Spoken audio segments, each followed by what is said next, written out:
Hello, guys, and welcome to Oddspedia Premier League Matchday 24. We have Tom Rennie and we have Man City on top of the table again, Tom. Yes, we do. After their victory on Wednesday night, which great game of football, but you don't beat the Sovereign Wealth Fund with your second team. And that has been proved, sadly, for Arsenal fans. Poor Arsenal now. They check the standings. They are not on top, but they have still one game in hand. And the first game we are going to analyze is Arsenal, actually. So let's jump into the games. Before, remember to leave your comments. As always, press the like and subscribe. But now let's go on with the show.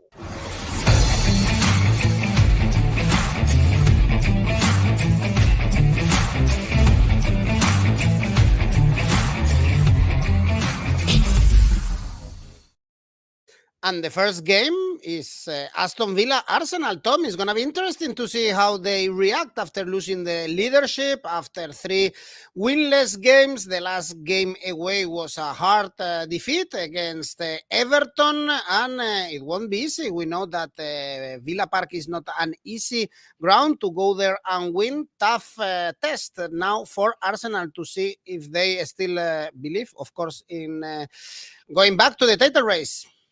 Yeah, look, I think they do believe. I think they still believe they can be champions. And I think Mikel Arteta still thinks they can be champions. 50 points at the halfway stage is an incredible feat. The trouble is, since then, it's just 1 point. Though, as we all know, last week against Brentford, it should have been 3 points. But unfortunately, VAR does offside with lines like this. So that's a problem, right, for the Premier League and for Arsenal, that you can't rely on the rule makers to get quite simple right decisions at vital moments. So try your best. Things could still be snatched away from you. But look, I think Arsenal, I went to the game on Wednesday and I thought defensively, they've got an issue at right back, which we've known all season.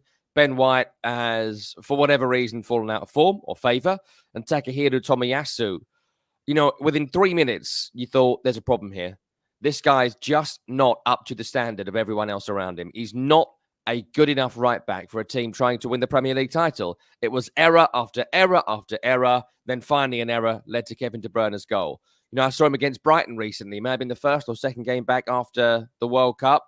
And he came on and suddenly Brighton got back in the game because of how bad Tomiyasu was. So that's an issue. And it's been an issue all season long. What happens if Arsenal's first team get injured? Thomas Partey, we're led to believe, was in the team on Wednesday afternoon and then was injured by Wednesday night. Jorginho comes in. And look, I think he played quite well, actually, Jorginho across the game. But he's not Thomas Partey. He's not the same player, not the same sort of player, and doesn't have the same sort of impact on the game. And if you downgrade from a 9 out of 10 player to a 7 out of 10 player, and a 7 out of 10 player is still very good, don't at me, Jorginho fans, it's a downgrade. And the team is built around Thomas Partey. That's an issue. Eddie Nketiah has done terrific covering for Gabriel Jesus. And again, a hardworking, tenacious, impressive display. But he had 2 great chances to score and missed them both. And yes, he did win the penalty, but he still missed the chance, which led to the penalty. It was still a finish that was cleared off the line. Yes, he was fouled post, but the finish wasn't good enough to score. So in the end, I think those things do pay. In the end, I think you don't beat the champions without your best team. And that was the case of it. And I think Arsenal going into this game have got some problems. There are some issues to solve. How do they go about it? Martin Odegaard, I thought, was very under par in this game and the previous couple of games as well, having been inspirational this season. So there are issues to solve for Arsenal, and there are issues that need to be solved immediately if they are to be in a title race with Manchester City. They simply have to win this game against an Aston Villa side who are really interesting. I think that if you look at the January transfer window, there was obviously a conversation with Unai Emery about having 28 points. And 28 points is maybe 5 points away from the safety line for this season, which isn't going to be particularly high, looking at the points tallies of everyone below 14th. And I think they kept their powder dry in the transfer window for the following season. I think in the summer, there'll be massive defensive reinforcement. I think in the summer, there'll be upgrades on people like Buendia and people like Leon Bailey. And I think people like Coutinho. I think it'll be a summer of big transition for Aston Villa with a manager in Unai Emery who does know what he's doing. And recent results kind of show that. Not impressive in the loss against Leicester City, very weak at the back. Not impressive in the loss against Manchester City, very weak at the back. So it's a fascinating game. If you look at the odds, Arsenal understandably go into it as favourites, maybe not as big favourites as they might have been a couple of weeks ago. But I think Arsenal offensively need to click back into gear. I think with Gabriel Martinelli and Bukayo Saka and Eddie Nketiah and hopefully a fit and firing Martin Odegaard, they will create chances. I think Aston Villa are weak right now defensively. And even though there has been some good performances at home against big teams this season, I would still shade for an Arsenal victory here with Bukayo Saka leading the line for Arsenal. 5 shots on target in 3 Premier League games, a goal again from the penalty spot against Manchester City. He's their biggest threat, and I think they shade a victory against Aston Villa in a relatively low-scoring game. I'd go under 2.5. Well, Abedi is right. Pointed out that last match day you tipped so many unders, and you were correct. Actually, in most of them, we saw so many games under 2.5 goals. And Priska is telling us that Arsenal cannot win this Premier League. Is Man City turn? And I'm surprised to see the good odds, by the way, for the outright market. Man City to win the Premier League pays 2. I think these are odds, to be honest, to take them, but Tom is tipping Arsenal to win here in a very low scoring game. Next game is Brentford Crystal Palace. We have Brentford still very competitive. You mentioned the draw against Arsenal with Ivan Toney scoring again at home.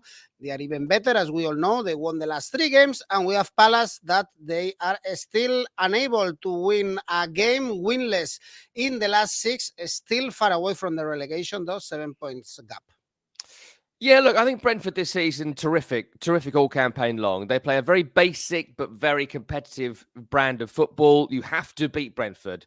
You know, Mikel Arteta on Wednesday night, the Arsenal manager, said we gave City goals and Brentford don't give you goals. There's a big difference there. You know, the games are decided in the boxes, and defensively they are very strong.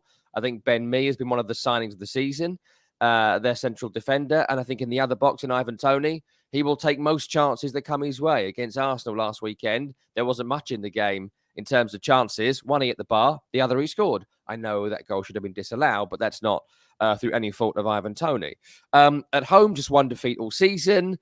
I don't see a defeat happening here whatsoever. And I think you've got to look at the Ivan Toney shots market. 2 or 3 shots on target is around 3-1. Ivan Toney to score anytime in this game, but look at the first goal scorer market as well. Brentford to score from a corner, because Ben Mee is one of the best in the league at attacking the ball in the air from corners, as we saw again last week with a header that was cleared almost off the line by a teammate at Emirates Stadium.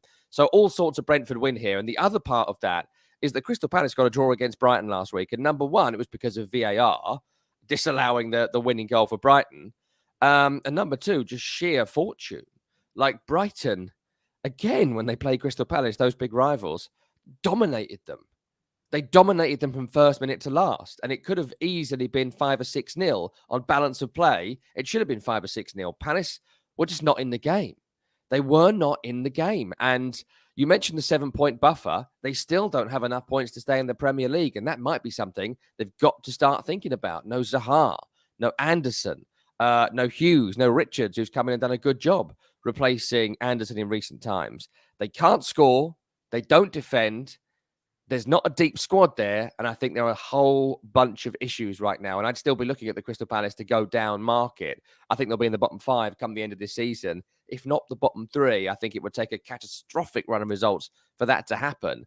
But it's certainly at the moment worth looking at the odds and thinking who could be the surprise sink like a stone club. And right now, my eyes are really on Crystal Palace.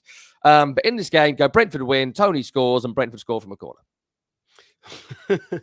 All right, Lazzaro is leaving us a comment going for both teams to score, and of course Abedi as well trusting Brentford not to lose, double chance. Even the odds for Brentford to win are great. Brentford, one of the good teams or best teams even this season. The same we can say about the next 2, Brighton, Fulham, 2 of the big surprises of the season, both very close to the European spots. You mentioned the draw with Crystal Palace and Brighton. No defeats in the last 5 for Brighton, and Fulham going back to the winning streak, beating Forest at home.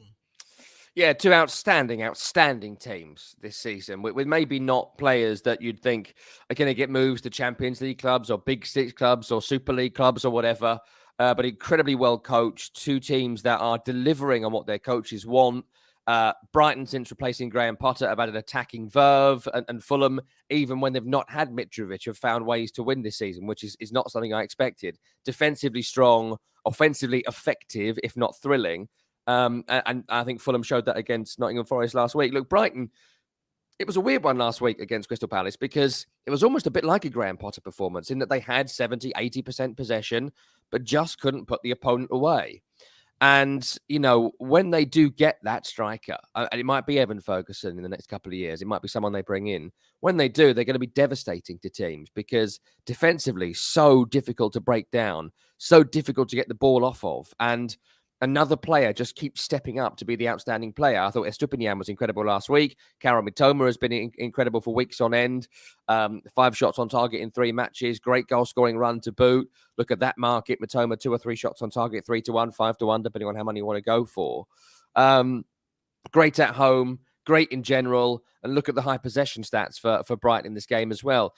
Fulham, you know, again, I see low scoring here, mainly because both teams are so defensively strong. I still feel like Fulham have kind of hit their heights. I still feel like where they are currently is about where they're going to finish, maybe a touch lower. I don't see many more points to add to the 35 they've currently got. It's worth noting the winner of this game will really fancy their chances of Conference League or Europa League football next season, maybe even on a run Champions League football with the amount of football that is to be played. So it's a huge game. It's a huge game. I think it's a toss-up. I think the odds reflect that as well, that it's a bit of a toss-up here. Brighton being at 5-1 is a shocker, actually. I thought that might be about 3s. But all the other individual odds, if you go through the minutiae of it, goal scorers, Mitrovic, headers, corners, all that sort of stuff is generally quite even. So just because you can get drawn in by the odds, I think 5s is incredible for Fulham. I think the draws around 4s, 4.5 is also really, really interesting. The draw on both teams score, I mean, it screams 1-1 to me. Screams it. So I might look here because of the odds, and sometimes you do need to go on that. Double chance, Fulham and draw. I would pick the draw and both teams score, and again, stay with the under. Indeed, and Mitrovic is a bit shy lately. 5 games without scoring. Perhaps it's time for the Serbian to go back to the score sheet, and our audience agree, actually. Adam, both teams to score. First half, double chance for Fulham. Abedi is telling us an under. Tyson is telling us so 1-1. As you said, this is the common denominator, and we will be happy with a draw. 4.2 for a draw in the Brighton Fulham. Talking about Graham Potter, let's talk about Chelsea, Southampton. Chelsea, another defeat also in the Champions League. Perhaps they deserve more in Dortmund, but it's another defeat, 4 winless games without scoring a single goal. This is a new team. This is a new Chelsea. We've been saying this, but still, of course, very concerning. They have to qualify for the next Champions League, and it's going to be tough. Whereas for Southampton, I guess, Tom, they signed up their relegation papers when they lost against 10 men with Wolves in the previous weekend. Yeah, look, on Chelsea, everyone's talking about them right now because they spent an incredible amount of money and no one quite knows what they are, least of all their manager, Graham Potter. I think this time round, when we get to this week, last week I listed 10, 12 injuries. This week, we can't really do that. There's a bunch of players that, apart from maybe Sterling and maybe N'Golo Conte, I don't know anymore, they've got almost their full strength squad now, Chelsea. So the excuses are kind of running out for Graham Potter. I think that against West Ham, there was a great 20 minutes and then nothing. I think in the end, West Ham could have won that game, which was bizarre considering just how poor West Ham were for certainly the first quarter of the game.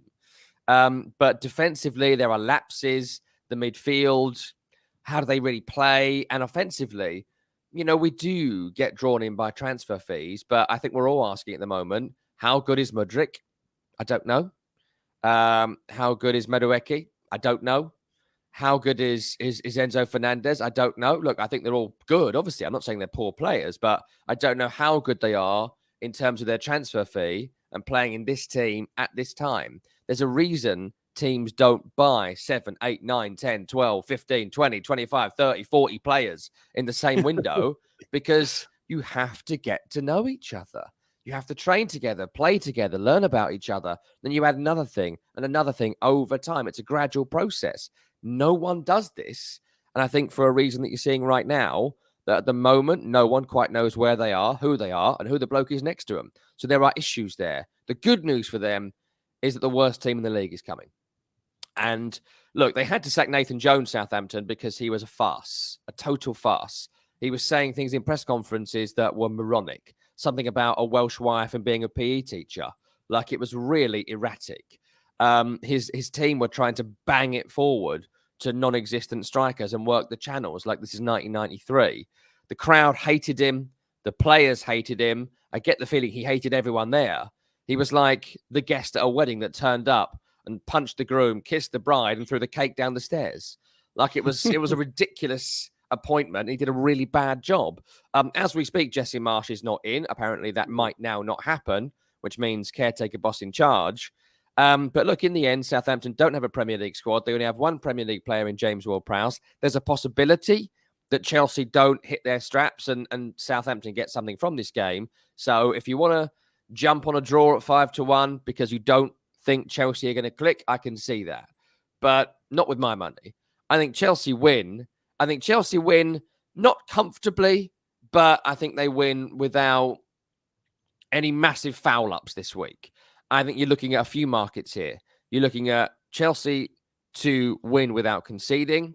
You're looking at the shots market. João Felix, outstanding again last week at spells against West Ham. Look at him on the shots market. 3 shots, 5 shots for him. Look at him to score in this game as well. And look at Chelsea to win without conceding, potentially with goals coming in the first half, not the second, holding on to the end. And João Felix was also good in the Champions League game, even hitting the bar, but he couldn't score. We have Viper telling us Chelsea to win this game and both teams to score. Keep it simple for Tyson, Chelsea to win, or Abedi is going on the other side for the underdog. New manager bounce. Well, actually, there is not even a new manager. No, there is at least no manager, which something is even better. Well, let's jump into the next game talking about Jesse Marsch. It would be odd, no, seeing Jesse Marsch in Southampton's bench after being sacked by Leeds, Everton Leeds. This is a really hot game. We have Everton back into the relegation spots after losing the derby. Remember that Sean Dyche won the first game at home and was against Arsenal. And we have Leeds still without a manager. Skubala will be on the bench after the defeat against Man United. Yeah, look, Everton, the derby performance was quite flat, actually. I think we were all quite disappointed with that performance, considering what they achieved against Arsenal previously. But, you know, Sean Dyche came in, and I said this to you last week. He didn't come in and do like rondo and shooting drills and, a bunch of really newfangled training techniques. He did the beat test and he did corners. And this week he did the beat test and corners. And next week he'll do the beep test and a long run and corners. The plan will be to score from corners. That's it. That's what they'll do. And I think it's going to be quite effective, actually. I don't say that as a critique. I'm not sure Everton are capable of doing anything else. I think the atmosphere at Goodison Park can go 2 ways, as we know. I think there'll be a lot of energy in the opening 20 minutes. Leeds often make you play that way as well, and I think Everton will rise to it. I think the lack of quality in both teams will come to the fore. There's not a great deal of quality in either team. I think maybe Amadou Onana might be the only player of real Premier League class, certainly at Everton. I think here you're looking for a bit of a slobber knocker kind of game. I do think both teams score, actually. I think Leeds have got people like Willie Gnonto and Crescencio Somerville who can score goals. I think they have a high-energy midfield. I like Tyler Adams and I like Weston McKennie. I think this is about their level, if I'm honest, bottom of the Premier League, bottom rung of the Premier League. But I think they can compete with the midfield that Everton have. And Gisagana and Anana and Decore. So, look, I think it's going to be quite attritional. I think goals from set pieces will be crucial. I think I'd look at the draw market at 3.5. That will rise to about 4. I think, again, it screams 1-1. To me, if you were going to pick a winner, I would go for Everton to win it by 2-1. Both teams score and Everton win. Don't do exact score unless you're really brave. And you add to that the corners market. Everton will get over 10 corners in this game. They will play for corners constantly and endlessly. So go for the corner market. Go for a double chance maybe at Everton and the draw. And look at James Tarkowski to score a header. That's 20-1. If Everton are going to win, Tarkowski can score from a corner. And 20-1 is very, very nice for a cheeky side bet. Scary game of the weekend. If Everton win, Leeds will be in the bottom three. We have both teams to score. Also for Viper, Lazaro telling us, for instance, first half draw could be also a good option, and I'm sure the odds will be good.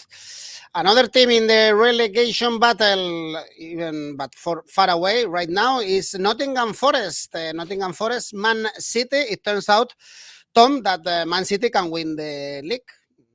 Despite what Pep Guardiola said some weeks ago, I listened to Rodri saying that this is when Pep Guardiola is in press conference. Of course, they all believe they can win this Premier League and they are back on the top of the table when things start to matter. Now that the Champions League is also back for Man City in the following week, we have also Haaland back to the score sheet. And for Forest, it's been 7 undefeated games when playing at home. Perhaps as every run, this comes to an end when you face Man City.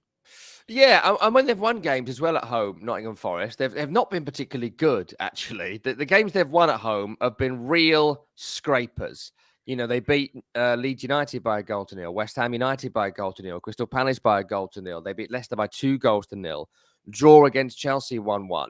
You know, so what does that tell you? They don't score a great deal of goals and they win games at home by not conceding, keeping defensively sound. And that's to be admired, actually, from Nottingham Forest. They've found ways to win home games. When your home games stay in the Premier League, it's as simple as that, really, for teams that need 12 or 13 wins to stay up, and they're halfway to that point. I still think they're going to be in the bottom 5 come the end of it. I think they will struggle to get to 36, 37 points. I can see them finishing around 34, 35, and that's going to be an issue. I think that's going to be the line, 35, as it often is. I think that defensively, they're finding a good settled unit. I think a lot of the newer players they brought in January have added a quality that wasn't quite there before the January transfer window. I think those signings were a lot shrewder than the ones they made in the summer. Even Andre Ayew is getting a few minutes, which is quite surprising. But he does add experience, if not a particular jumping quality. But that's certainly what they were lacking. And I think Brennan Johnson's been outstanding since the restart of the Premier League. Look, it's Man City, right? So there's no point really going on too much about Nottingham Forest. They aren't going to be able to win this game 1-0. I think even if City make multiple changes to their team, which I'm sure they will, from midweek, they will still win this game. I think it's interesting that against Arsenal in midweek, they played a real classic away performance. They didn't go to Arsenal and try and dominate the game. They played like everyone plays in away games in the Premier League in general. Let them have the ball, sit off, hit them on the break, defend well, cross to your big number 9, all that sort of stuff. It was a real classic, almost like Alex Ferguson style away performance in the big game as opposed to a Guardiola performance. You're not going to get that here. They're going to dominate the ball, Manchester City. They're going to create chance after chance after chance. And if they are on form, City will win this game comfortably. I'd look for at least 3. I don't think Forest will score. I think City will score at least 3. So that's over 2.5 in this game. Maybe over 3.5 if you're feeling brave. You double that up with the Haaland market if he is fit, and we believe that he is. A hat-trick is 12-1. So City win, over 2.5. Forest don't score. Haaland gets a hat-trick at 12-1.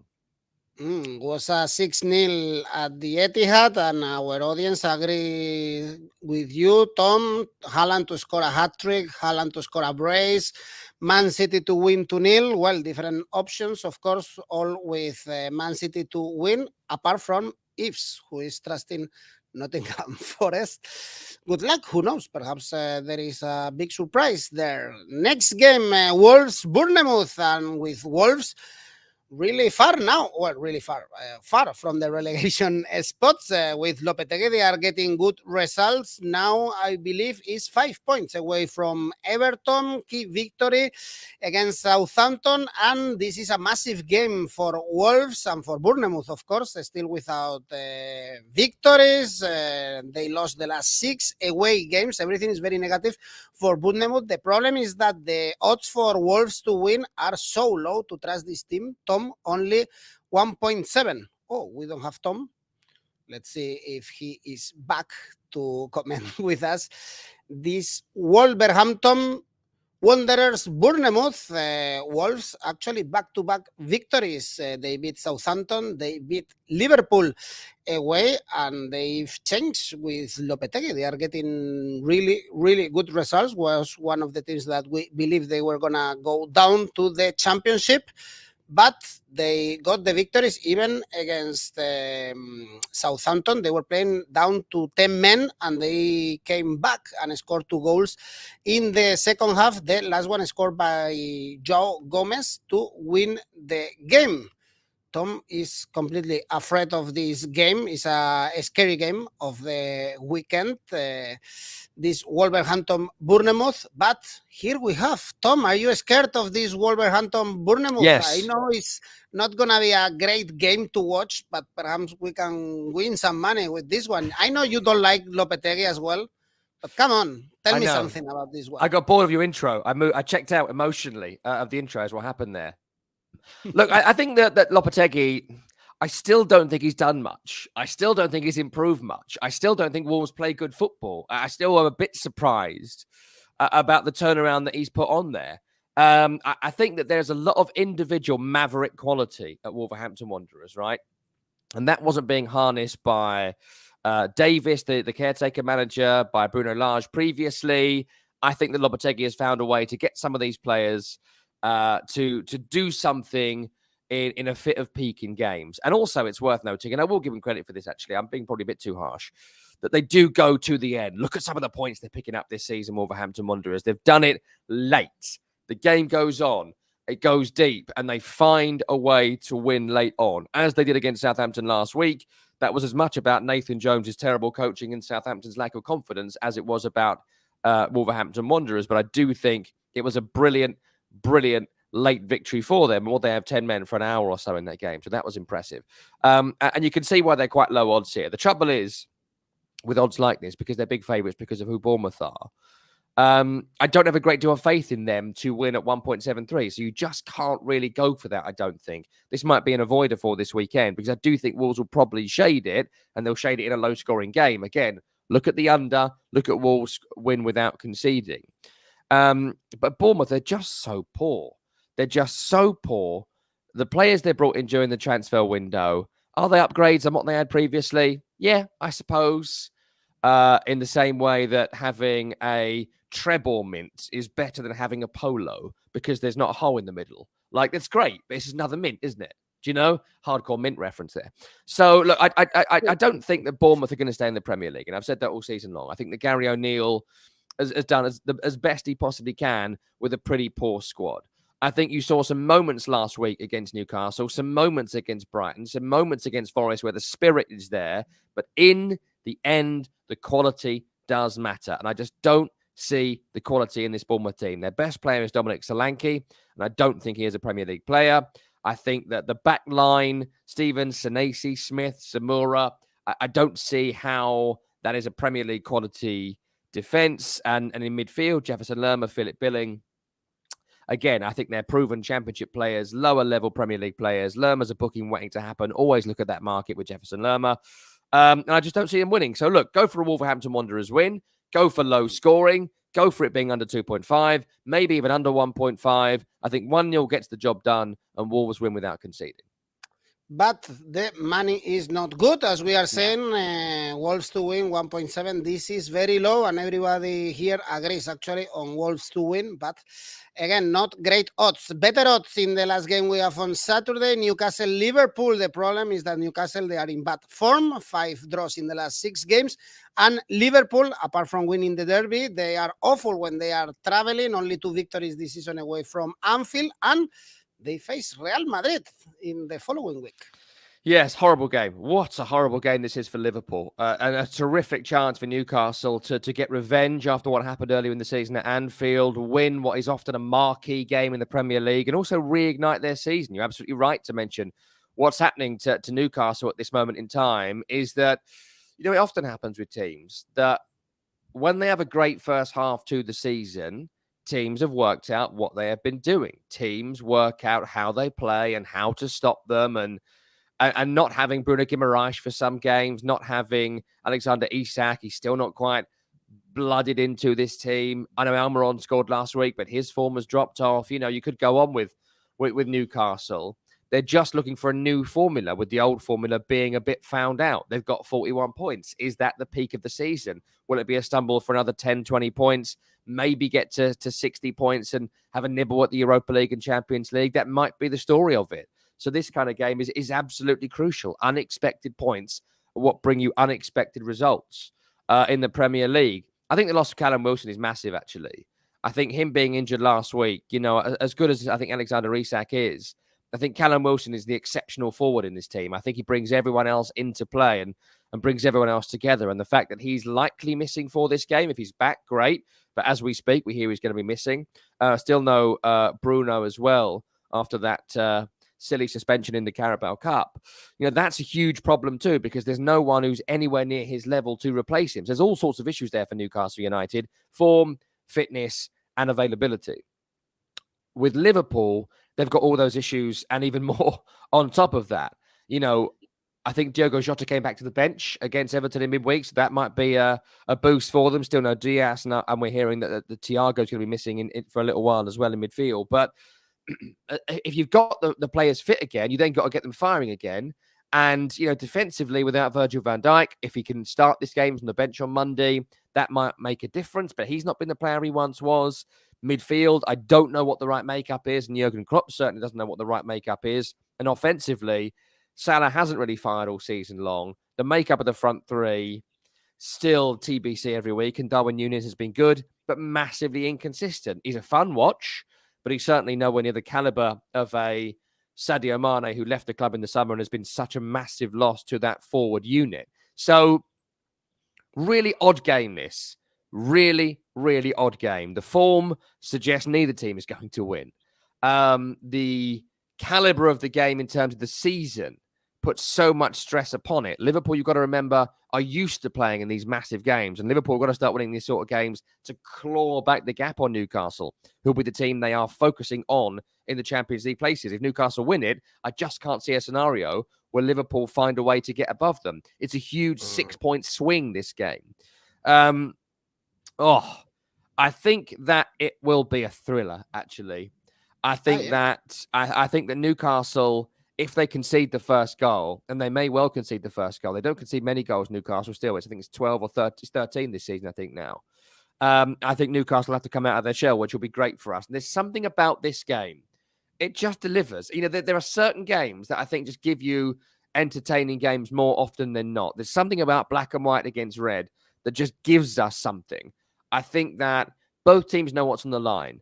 I think Newcastle can't play that really defensive way that's got them out of a few scrapes this season. And I think Liverpool, really, it's all free hits now for them. In the Premier League, at least. They can play with a certain freedom. So I actually think both teams will score. So I'd look at that market. But I think if I was going to pick a winner, I would shade for Newcastle in a game where both teams score. Don't discount the draw. Don't discount the double chance. Shade for Newcastle United. And yeah, I just think it's going to be a great game. I really do. But I think Newcastle will win it. Well, most of the people here are pessimistic. Actually, people think this can be a goalless draw, an under game. But Tom disagrees, and he expects a thriller. Abed is going for a Liverpool double chance. We've been seeing, Tom, also the head-to-head between these two teams, and Newcastle won none of the previous 10 games. As you remember, at Anfield, Liverpool won 2-1 earlier this season. Important game, this one, before one that I'm really looking forward to watching. Of course, Liverpool, Real Madrid. And still, we have 2 more games on Sunday. Man United, Leicester City. Man United, they are playing on Thursday against Barcelona. So this game comes in between this important clash in the Europa League. But perhaps there is a chance for them to fight until the end for the title. Why not? They are only 5 points away from Man City, and Rashford keeps scoring, so these are good news. But we know Leicester is a team of runs, strikes in this season. Now they are in a good one and scoring plenty, 8 in the last 2. Yeah, well put. I think that with Manchester United, firstly, they are really building something around Marcus Rashford being the central forward. I think there is something really right about the way they're attacking at this moment in time around Rashford. Feed Rashford, get it to Rashford, find ways for Rashford to score. And he's not just scoring those typical Marcus Rashford goals where you play him in behind, one-on-one with the goalkeeper and he finishes it. He's scoring headers, he's scoring tap-ins, he's scoring from distance, he's scoring from close range. And Erik ten Hag has found a way to get the best out of him in the same way, Arteta and Nketiah or Jesus before him. Sometimes a manager knows how to get the best out of a player. It certainly wasn't true of the recent Man United managers, but it's certainly true of this one. I think Jadon Sancho coming back in, who's not done much since coming to Man United in the Premier League. It's a bit of a cliche, but it could be like a new signing if he wants to play for Erik ten Hag, and he has had some positive impacts. Bruno Fernandes, I think, has been terrific across the season, really. And I think that is something that's firing Manchester United forward. I mean, the trouble is with Man United, I think you alluded to it there, the games are going to start racking up now. And how deep is that squad? Casemiro again suspended, Eriksen remains injured. And that leaves you with a midfield makeup of, I think Sabitzer has been all right. I think Fred's an underrated player, but they just aren't as good as the players they've been replacing. So there are issues there. But I think United, defensively strong, offensively strong, midfield, there are issues there. For Leicester, they don't really play with much midfield anyway. They look over the top still. They look to attack as quickly as they possibly can. There's no Vardy these days, but Kelechi Iheanacho has been terrific. I think this is a game where an outstanding player needs to come to the fore and have a massive impact. And the outstanding player on the field this weekend is going to be James Maddison, who is just terrific. He's just a terrific player. If anyone's watching this and has they underrate James Maddison, you're wrong.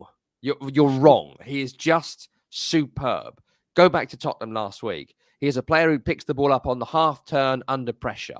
He's a player that if he loses possession, will go and win it back. He reminds me of Christian Eriksen in so many ways. And of course, Christian Eriksen's unavailable for this game. I'd love to have seen them oppose each other on the field in this one. He scores, technically brilliant, makes Harvey Barnes better, makes Iheanacho better. I think the new signings Leicester have made have given them a little bit of a lift as well, where the squad was constantly, bare bones, loads of injuries. And I think with James Maddison, he could dictate this game in the absence of Casemiro, who might have been the player to shut him down. So, look, 6-1 for Leicester, nearly. That's pretty good. That's pretty good. So I don't discount that for this weekend. I'm still going to pick for Manchester United only because Leicester's defence is so poor. I think that Val Feist has come in and done all right. I don't see him being a top-level defender, despite a good performance against Harry Kane last week, and his tackle led to Maddison's goal, the second goal. But I think both teams are going to score. I think it's going to be really entertaining. I wouldn't discount Leicester scoring the first goal in this game as well and look for the Maddison and Barnes markets. But I think Man United will come on strong, and I think they will win late. I would look at Man United score winning goals in Fergie time. That's 80 minutes or later. United win. Both teams score. Late goals United. All right, and a thrilling one. We have Man United and over 1.5 goals. For instance, Priska is telling us, and Adam is also trusting Maddison to score at any time, and perhaps a double chance for Leicester. 9 goals scored for Maddison so far in the Premier League, the 8th top scorer of the competition. And the last game is the derby. We have Tottenham West Ham. Tottenham in bad shape again, defeat in the Champions League, getting 4 in Leicester, so really inconsistent. And we have West Ham also with back-to-back draws, Tom, against Chelsea, against Newcastle. Of course, Tottenham, they are big favorites for the game. Still good odds, 1.9 for Tottenham to win. Yeah, look, I think Tottenham Hotspur, without Rodrigo Bentancur earlier in the season, were half the team that they are with him in the team. And I thought him coming back would be a massive differential in them qualifying for the Champions League, advancing in the Champions League or not. So to lose him again for the rest of this season is a huge blow. It's a monumental blow. Basuma's out as well, so it leaves you Højbjerg and maybe Oliver Skip in midfield for this game. That's very one-paced. And that's an issue for Tottenham. Even though they don't play in midfield very much, they don't, because Rodrigo Bentancur is the guy who does so much work for them offensively and defensively. The team is almost built around him in many ways. So that's a huge loss. Still got Harry Kane, who could score in any scenario. And I think that is the reason Tottenham are where they are, because Harry Kane is there. Without him, they would be in mid-table. Son has had a poor season. Kulusevski's had a poor season. Defensively, I have issues with a whole bunch of their players there. Dyer, Davis, Romero, how strong is it? I don't know. And Fraser Forster in goal. You know, we talk about Lloris not being so good, but Fraser Forster, I'm not sure he should be playing in the Premier League at this time in his career. So there are issues there with Tottenham. And if they do win this game, it is not going to be thrilling. It's going to be a real ugly 1-0 victory with more than likely the goal coming from a corner, Harry Kane tapping the ball home from the back post. I can't see it being a great game to watch, this one. And that is also because of West Ham, who, you know, it's funny with West Ham that they are massively underperforming this season. They continue to underperform. And even now they're turning the corner a little bit, they're still not winning. It's one win, I think, in 12 now for West Ham, even though they picked up some draws in recent times that are unexpected points. Chelsea and Newcastle, they're still drawing and they need to be winning, and they need to be winning very, very soon. And the reason they've been getting better results, Naya Faguer, finally fit, the best defender at the club. Oh, look, he's injured again. Lucas Paqueta finally delivering something on his £55 million fee. Oh, look, injured again. And where does that leave you at West Ham? I don't know. I think both teams here will be playing for a 0-0 from the outset. I think the shots count will be probably under 20 across the game for both teams. I think the corner count might be reasonably high. I'd go over 7 corners per team. I would look for the under. I don't discount the draw. I don't discount the 1-1 draw, but go for Tottenham, go for the under. And look for the corner market. Okay, we see, for instance, both teams to score no pays 2. Most of the people here actually are going also for the under, for an ugly game, perhaps a double chance for West Ham. It pays well since Tottenham are big favorites. So under 2.5 goals also pays well, around 2. So that could be a good idea. West Ham well rested. Tottenham, of course, they played in midweek in Milan in the Champions League. Well, Tom, this is it. We arrive at the end of our journey. But before, tell me your safe bet. Safe bet this week, you won't be stunned to find this out, is Manchester City are going to go to Nottingham Forest and win. It's 1.3. It's not amazing, but that's pretty safe. Yeah, should be pretty safe. And your ACCA? 3-team ACCA this week, and I've gone with some big favourites to win. It's relatively low money, but I think this is probably the most comfortable ACCA we put on all season. Chelsea will win because of their poor opponent. Man City will win because of their poor opponent. If you throw Man United in, who are less favourite to win against Leicester City, it brings you in at 3-1, and you should never sniff at 3-1. Well, some fun, some interesting games we have this weekend. Thank you, Tom Rennie. Thanks, everyone, for watching. As always, just press the like to support us and, of course, subscribe to our channel. Bye-bye.